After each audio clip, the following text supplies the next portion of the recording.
Pakiiwan po. Bitawan mo muna. Sabi ko bitawan mo. Alisin mo kamay mo. Alisin mo kamay mo. Alisin mo kamay mo. Saan mo ilalagay? Sa barangay. Sa barangay.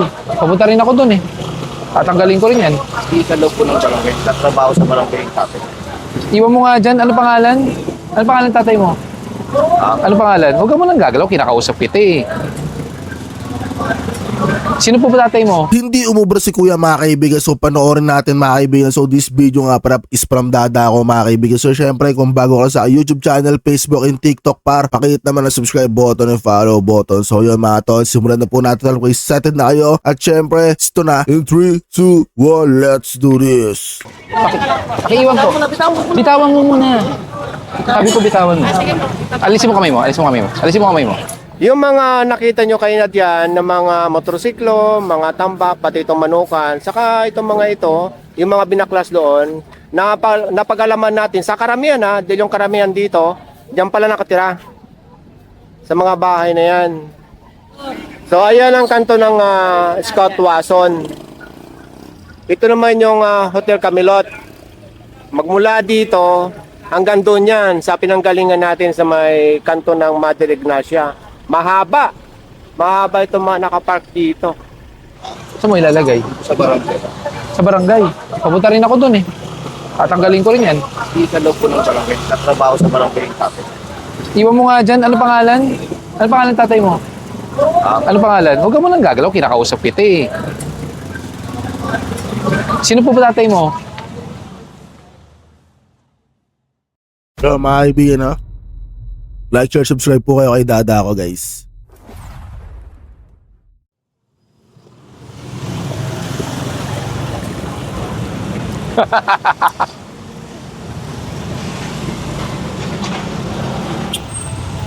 Sko, galing ka nga dito. May papahakot ako sa inyo. Marami-rami dito eh. Halika, maghakutan tayo.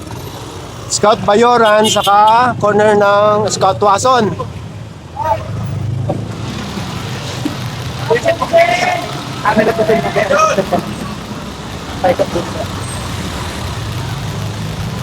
Ano wala? Sabi nga nila, sir, may one side parking. Tinawagan ko sa barangay, wala naman daw. Ayan no. MMDA. Yung mga ayaw nga umalis, patawag nyo nga yung tow truck natin. Pahatak natin yung mga motor. Ito yung sasabi sa inyo mga kaibigan, diba? Yung pinaka golden rules natin mga kaibigan, no?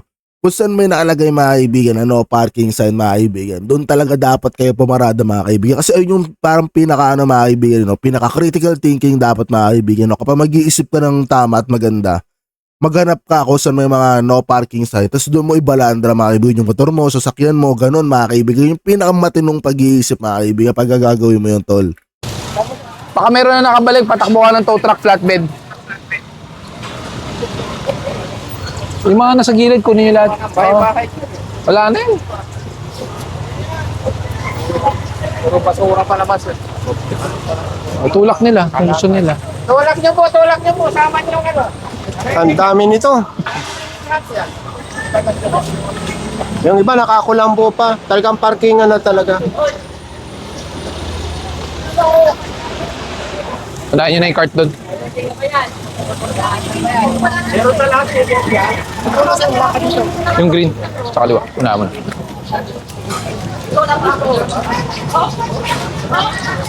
Pakiiwan po, pakiiwan. Pakiiwan po. Pakiiwan po. Bitawan mo muna. Sabi ko bitawan mo. Alisin mo kamay mo. Alisin mo kamay mo. Sumabi po kayo dyan.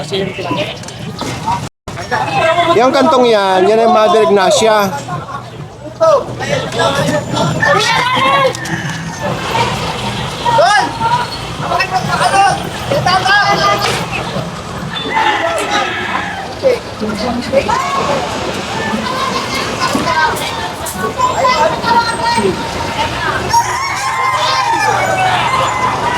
Lahat po. Wala po. Yung mga motorsiklo naman, karamihan dito yung may-ari. Kaya natitikitan bago nila tanggalin. Kinuha nyo na yung isa. Yung isa, isasakay po namin. Isa po namin po yun. Sa'yo na yung kalan. Sa'yo yung kalan. Hindi po yan. Hindi po yan magagamit pag walang ano. Ito sa purpose po namin yan, sir. Hindi po namin yung 4-piece. Ang 4-piece, pinapangalagaan, hindi po tinatambak. Hindi po kasi ginagamit po namin yung kuya. Sige na po. Mag-clearance po kayo sa opisina namin. Grabe na po yung pagkakalat niyo dito. Hindi naman po ginagamit po namin yan. Naglalako lang po kami. Paano? Kahit pag nagluto ka dyan, di ako bibili. Hindi po kasi ito po sa palitan na po yan eh. O, di bigay mo sa kanya yung ano, kung ano man tawag dyan. Wala na po kasi nung sa pang ano nun, yung pambili ng mga... Saka hindi na yan yung project na binigay sa inyo ng ano, ng Dole. Hindi na yan yun. Pinalitan nyo na. Pinalitan nyo na yan. Pinalitan nyo na po. Hindi na po sir isakay. Kunin nyo na lang sa opisina. Saan naman po yun? Sa Tumana po. Hindi naman na po yan makukuha yun. Wala po tayong magagawa. Barangay na rin po nagpapalinis dito. Ginagampanan po ng barangay ang trabaho nila. Sir, yung mga soft drinks ko pa po, marami pa po. Oh, may soft drinks daw. Pwede po po nung yung soft drinks. Marami po. Sabi ko, hindi ko kaya to yung Oh, tingnan nyo kung may soft drinks. Bigay nyo yung soft drinks. May styro po dyan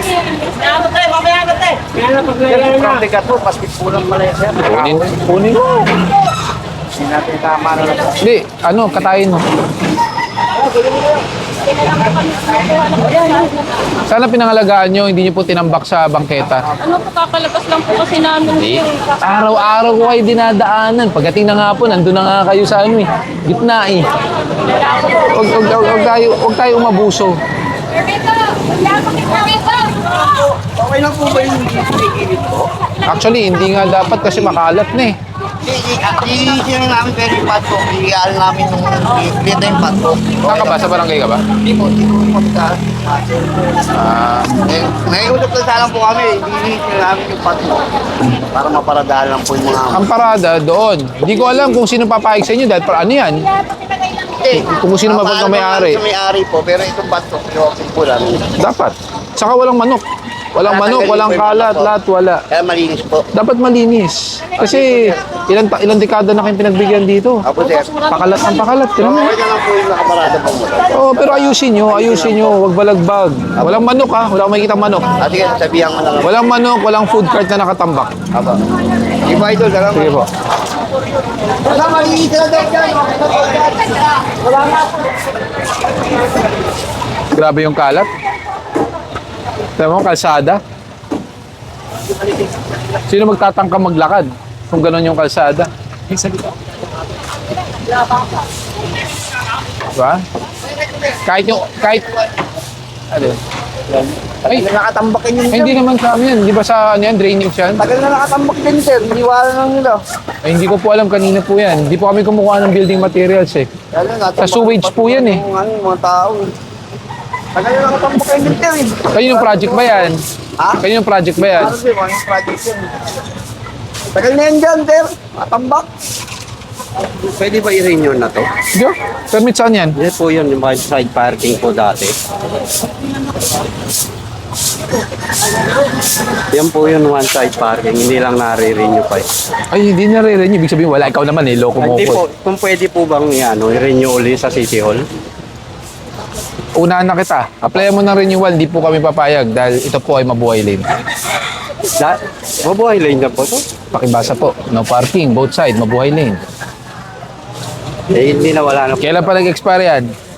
Ano pa po? Saan tayo? Iba na po 2022. yung kapitan kasi ngayon. Kaya nga. Hindi po pwede. Hindi na po pwede renew sa City Hall. Ay, saka hindi naman po, hindi naman po resolution. Hindi po ordinansa ng city po to. Opo, dinadala po yun doon sa City Hall. Oh, hindi pa po aprobado to. Hindi pa po yan. Hindi pa aprobado to. Ini-inform ang city na meron po kayong ginawang barangay ordinance, pero wala pong approval ng city. Hindi po pinayagan. So hindi po approve ang one-side parking na ito simula nung kung kailan man pa po to. Kaya nga po may signage na no parking on both sides. Okay po. Tinanong lang. Opo, Sige, sir. bawal po yan, ha? Opo. Iba na yung amoy, mapanghi. Kaya nga, ever since na yan eh. So, tinatawagan ni Sir Gab yung lokal para mahakot itong mga ito. So, nasa corner na tayo ng Mother Ignacia sa Kabayuran. Ito pinaka-corner. O yan, maganda naman pala yung parking ng mga motor dito. Yun nga lang, mayroong iba na nakakalabas. at nakakaharang dito sa bangketa. Yung mga nakita nyo kayo na dyan ng mga motorsiklo, mga tambak, pati itong manukan, saka itong mga ito, yung mga binaklas doon, napag-alaman natin sa karamihan dahil yung karamihan dito, dyan pala nakatira sa mga bahay na yan. So, ayon na rin sa kanila, yung mga gamit dito na makikita rito ay pag-aari nila. Yung mga yan. Yan ang gawin natin parking. So, i-coordinate natin dito kung sino man may-ari nito. Technically, ganun din naman. Hindi naman magagamit. Adi, baka pwede nating... Oh guys, susub muna kayo. Ayan, baka pwede nating, I don't know, kung gusto nyong patagan, gusto nyong lagyan ng bato-bato, o kung ano man. Para, tas lagyan na natin, pintura lang naman slots, para hindi kayo mag-aagawan. Tsaka hindi yung, balagbag. So, sukatan na lang natin. Ilang motor yan? Siguro abot dito ng mga 30, 40 motor pag naayos natin. Like dito, tanggalin natin yung manukan, parking. Tas tricycle kung paano. Kasi yung iba naman dito, parang hindi taga rito. Iba, tinambak lang. Wala na. Huwag natin pa-parking. May hirapan kayo control pag ginawa niyo, pag naglagay kayo ng one-side parking dito. So this one, no parking allowed. I-clear na natin to. Kasi may signage din kami. No parking, mga buhay lane. Saka para hindi kayo mahirapan i-control. Dito na lang, para may designated parking na sila. Tapos kung mura lang naman, baka pag tulong-tulungan ng tricycle yun, baka pwede lagyan yung parang, kahit yung manipis lang. Para pagdating ng may harang kayo. Di ba? Protection din. May harang ko. Tinanggal ng DDMD yan. Ay, yung tipos yan siya. Imdad. Bakit tinanggal? Dati kasi nung nag-operate dito si Tipos, MDAD yan, TDMD, kalat-kalat kasi yun. Ay, baka naman kasi kalat-kalat kayo noon. Kaya tinanggalan kayo para no choice, di ba? Kung maayos naman magiging parking nyo, malinis, sa tingin ko naman, Kung may isa sa ayos na maayos yung parking. papayag, wala naman magiging problema. Pero kasi kung talagang magulo, bara-bara parking, balagbag, kahit ako, tatanggalin ko na lang para wala na talaga. Di ba? Ongoing kasi sir yung ginagawa namin traffic management. Yes. Kapag natapos doon, ma-identify kung saan yung mga alternative parking Correct. para sa I would suggest dito na lang. Kasi ibang motor, hindi naman ata taga rito. Taga rito ba lahat yan? Taga-M-Place. Problema na nila yan. Problema na nila yan. So, tawag ka kay Rita, DSQC para mahapat. Pahapat natin to. Tapos pasabi kay Kagawa, tanggalin na yan. Nanay na niya nagreklamo. Ayan Actually yan, sir, donation ng construction. Oo nga daw, dito. Gagawan sana ng drainage yun. Yes. Ang problema nito, malaking Gagastusin. Oo. Hindi ka pwede business dyan. Yung bahay kasi Babagsak. Yan na lang, linisin natin. Tanggalin natin yung manok. Tapos diretso all the way hanggang dito siguro. Admin.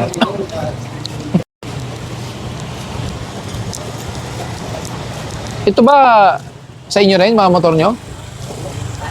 Kung kaya natin lagyan ng harang. yung mga may-ari dito ng lote para Oo. Actually ito, sobra yung pagharang kung sino man gumawa. Hanggang dito lang. dito 1 meter. So at kahit pa paano, di ba may parking na maayos. Dati, nakapagod kami, kinikitan pa rin. Hindi, kasi nga, nung panahon na yon, malamang magulo. Kaya siyempre, para sa local, kung ganun lang, hindi natin maayos, tanggalin natin lahat. Ito ang linya, itong sidewalk. So ganito, I suggest, yung iba toda, di ba? Tama to, may ganun kayo, dyan ang pilahan nyo, doon ang exit nyo. So pag hindi kayo nakabiyahe, gagarahe kayo ng gabi, maganda parking nyo. Yan na rin ang gawin yung parang terminal, para hindi kayo nakakalat dyan. Di ba? Kasi magpo-construction natin daw yata yun. Kasi may gate ko dito na. Meron yan.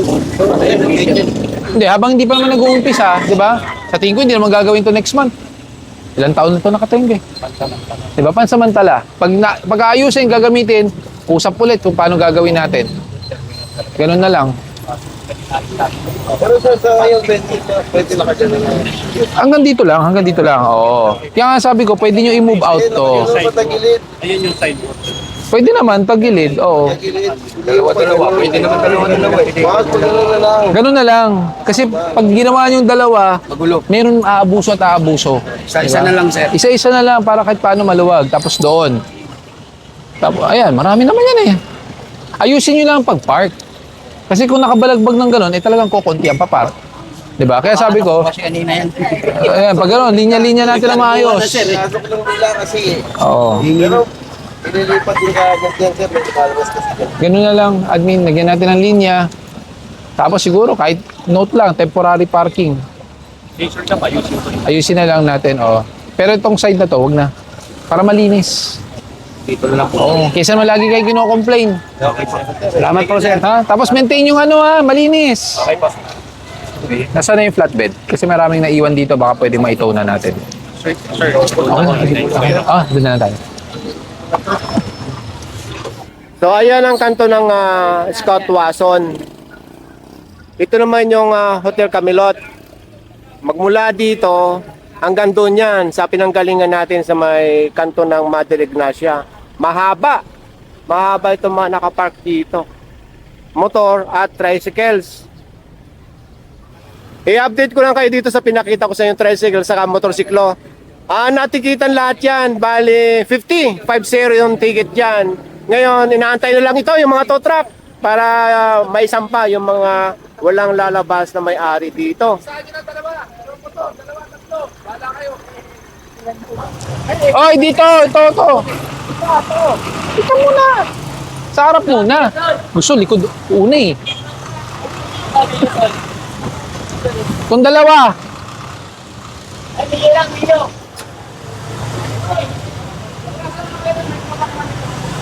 Wala na to. Skog, tingnan nyo nga kung pwede sa inyo to. Walang plaka na to eh. Alin ba sa'yo dyan, boss? Ay, huwag mo na ano eh, kung sa kakilala mo. Ikaw ang matitikitan ko. Ay, di huwag mo galawin kung di wala kang lisensya. Kailangan ng lisensya mo. Saan mo ilalagay? Saan mo ilalagay? Sa barangay. Sa barangay. Papunta rin ako dun eh. Tatanggalin ko rin yan. Hindi ka loob po ng barangay. Natrabaho sa barangay. Iwan mo nga dyan. Ano pangalan? Ano pangalan tatay mo? Ano pangalan? Huwag ka mo lang gagalaw. Kinakausap kita eh. Sino po ba tatay mo? Sino po ba tatay mo, kuya? Sino po tatay mo? Hindi, try.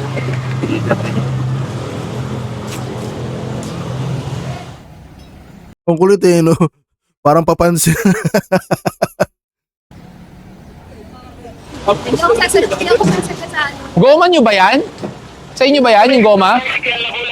Di ata kasi, lipat nyo na sa skog yan. Epe Antonio, tricycle mo to. Yan palit natin sila. Tagilid, para makarami. So kabilaan yung sampahan ng mga tricycle dito. Ayun pa yung isa. Ito yung ilalim ng pinagkunan ng isang tricycle. Ayan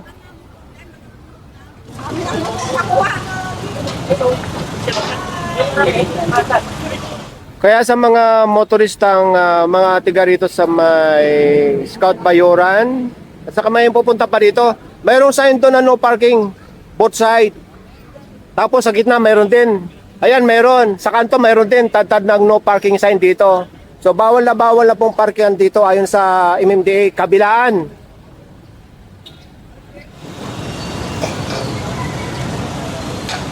Hindi po kailangan sabihin. May nakalagay po, no parking.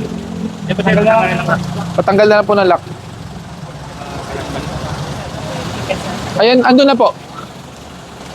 Impounding form na po ang ibibigay sa inyo, hindi na po ticket.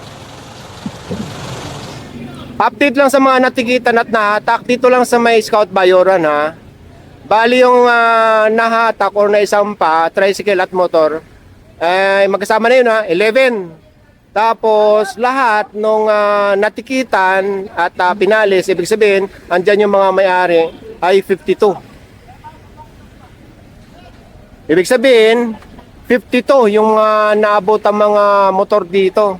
Kasi pagka nahatak, may ticket din yan ng illegal parking bago hatakin. Yun mga kaibigan, syempre natapos lang po natin isang episode mga kaibigan kay Dada ko. Syempre sobrang sakto lang po ng episode ito mga kaibigan, wala masyadong ibang bakbakan na naganap. May mga konti lang na nakakatawang episode mga kaibigan. Kunyari yung isa doon na lalaki, no, parang papansin lang siya mga kaibigan. No? Kumbaga hindi naman ganun kahalaga yung gagawin niya, no? Babanggit pa ng taga-barangay daw yung tatay niya, no? Parang medyo nonsense lang mga kaibigan kasi di niya binanggit kung sino yun. No? So mga kaibigan, syempre hanggang dito na, magkita tayo sa susunod na episode mga kaibigan. Maraming salamat sa panonood. Sudas Rera, please see you on my next reaction video and commentary. Let's do this!